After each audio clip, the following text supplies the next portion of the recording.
Hi, this is Tisch Aitken, and it is May 13th, 2022. I'm here to give an astrological update. If you could please subscribe and like my channel, I would be very grateful to you. I have a lot to share because we are in the midst of eclipse season and so much is happening at once. So we had a partial solar eclipse that occurred on April 30th, just a day after the Pluto station. Pluto, the planet of death and regeneration, station retrograde at 28 degrees and 36 minutes of the cardinal earth sign of Capricorn. We feel that 5 days before and 5 days after, and that can bring major departures, major change, in some cases major beginnings. And then the eclipse occurred on the following day on April 30th at 10 degrees and 28 minutes of the fixed earth sign of Taurus, where the moon is in its exaltation, ruled by the planet Venus, very creative and fertile. And that new moon had a lot of promise because the two benefics of the zodiac, Venus and Jupiter, were conjunct and met up exactly in the sky that day at 28 degrees of Pisces.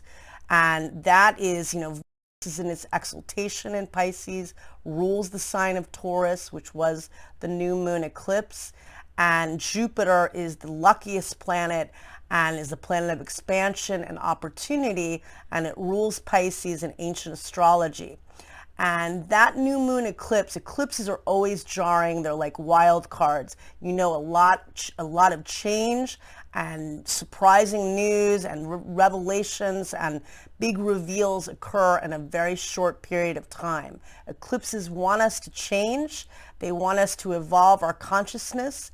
They want us to move. Sometimes it's been brewing for a while, and the eclipses a person or a situation out of our lives, or eclipses somebody or something into our lives, which brings us onto a new journey. And so, but they are very unpredictable. A lot's going to happen in a very short period of time, but they're much like the planet Uranus. They are very chaotic and frenetic. They can raise your anxiety.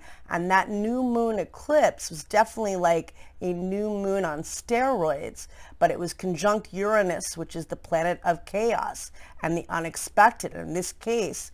And Uranus is the great awakener. People got very shocking news in some cases, or again, making you see things in a way you never have before. People acting a little erratic. There were a lot of points transiting in the mutable water sign of Pisces, which is very emotional, very sensitive energy, and can feel very confusing and vulnerable and escapist at times. And now this week, we are in eclipse week. Mercury retrograded in its rulership in Gemini on May 10th at 7:47 a.m. Eastern Daylight Time at 4 degrees and 50 minutes of Gemini. So we're dealing with Mercury retrograde, bringing us probably returning to certain things, hearing from people from the past, re-examining things, reassessing things, but this could break down communication in some cases. Although I feel in Gemini during eclipse season, and it's such an intense eclipse season, getting a lot more news because Mercury loves being in Gemini. Pay attention to all the news and messages and stories you're hearing. Mercury will re-enter Taurus on May 22nd, and it will station direct on June 3rd at 26 degrees of Taurus. Now this is significant because the total lunar eclipse occurs May 16th at 12:14 a.m. Eastern Daylight Time at 25 degrees and 18 minutes of the fixed water sign of Scorpio. So it's at 25 degrees of Scorpio. And when Mercury does station direct in early June, it will do so at the opposite sign, 26 degrees of Taurus, setting off that point, giving more information of all of this energy and stories and change that is occurring right now, because it's too much to process in the immediate. And take a break with all of this, because a lot is happening at once. I had a couple of people ask me if they could sign contracts, because they do. I had 3 people ask me if they could sign contracts because exciting new things are occurring. And in this case, yes, I feel they should, and they did actually, because Mercury's retrograde, but you can revise things. And if something comes in this eclipse time, when the nodes of fate are involved, the nodes of karma, fated opportunities and situations can come into your life. So, you know, if Mars were retrograde or if Venus were retrograde, I'd be a little more hesitant. But with Mercury, okay, you can redo it or revise, but this came in for a reason. And the other big deal about this week is that Jupiter, which is the grand benefic, the planet of opportunity, optimism, growth, you know, good energy, you know, I'm trying to get into the good energy because it's a full moon in Scorpio coming up on steroids. But, you know, it's about expansion. It's about vision. It's about feeling hope. We need hope. And so Jupiter changed signs on the day that Mercury retrograded. And it entered the cardinal fire sign of Aries at 7:22 p.m. Eastern Daylight Time. And it will be at the world point for another few days. This is a degree that impacts everyone, the world at large, and people on the world stage. This could bring major new beginnings. Jupiter does love being in Pisces, but it's expanding through having courage, through being a wounded warrior right now, because we're all wounded in some way. And I think this lunar eclipse speaks to that. How could you not be affected by all of the sadness that you experienced in the last couple of years, and just all that we've witnessed and seen with everything. But with Jupiter in Aries, it's expanding through having courage. Mars rules the sign of Aries, but it also rules Scorpio in ancient astrology. And so this total, and Jupiter will be in Aries, by the way, until October 28th. It gets as far as 8 degrees of Aries, and that's where Chiron, the wounded healer, stationed retrograde last year in 2021. So maybe expanding through facing some of the fears of vulnerability and being on your own, and a lot that many have experienced in this tragic time. But having courage to launch and move ahead. Aries is a very cardinal, very driven sign, very passionate. And I cast the chart for the total lunar eclipse that occurs again May 15th, May 15th at 9:14 a.m. Eastern Daylight Time, and May 16th at 12:14 a.m. Eastern Daylight Time. Pacific Daylight Time for May 15th, if I got that wrong. Mercury retrograde, so give me a break. But it's at 25 degrees and 18 minutes of the fixed water sign of Scorpio. To have a total eclipse, the nodes of the moon have to be within 9 degrees of the sun and the moon. In this case, the south node is at 22 degrees of Scorpio, and the full moon eclipse is at 25 degrees and 18 minutes of Scorpio. That is heavy energy. And the chart, the rising sign, the ascendant, is Capricorn. So therefore Saturn is the ruler of the lunar eclipse chart. And to have a total lunar eclipse, the moon, earth, and the sun have to be perfectly aligned, and the earth comes between the sun and the moon and cuts off the light from the sun that reflects off on the moon, and cuts off the moon for a bit and brings things to light. And the moon passes through the darkest shadow of the earth, known as the umbra.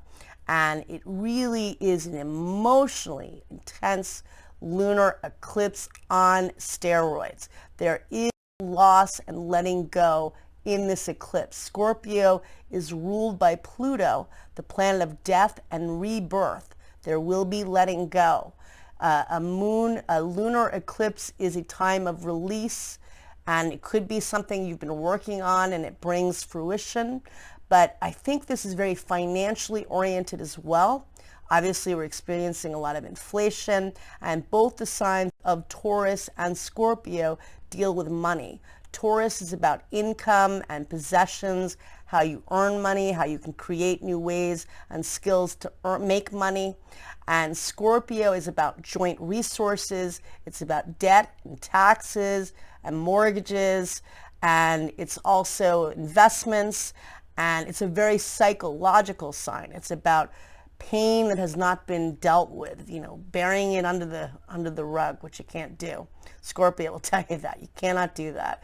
It's about holding things in, it's about, those buried emotions. And with this lunar eclipse, we still have Mars is in Pisces, and Mars, ancient ruler of Scorpio, Pluto is the modern.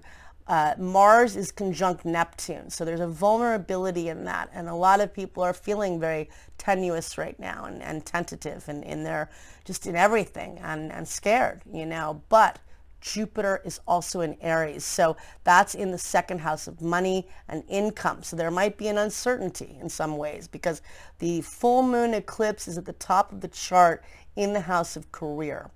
And it's squaring Saturn within a degree. Saturn is at 24 degrees of the fixed air sign of Aquarius in the first house. So there's a reality check. There's a stop in that where you have to reassess, am I being practical in my goals and how I'm trying to earn money and how I'm trying to take action moving ahead. And, the Jupiter-Neptune conjunction is still conjunct out of sign. Jupiter's now in Aries, but bringing new opportunities. And that's a very manifesting energy also in the house of money and income. Jupiter is there at the world point at a degree of new beginnings. So that brings courage. So there's a dichotomy there. That's about, okay, I'm feeling vulnerable, I'm feeling uncertain how I achieve my goals, but I can magnetize new beginnings. I can take this leap of faith. I have to be resilient. And,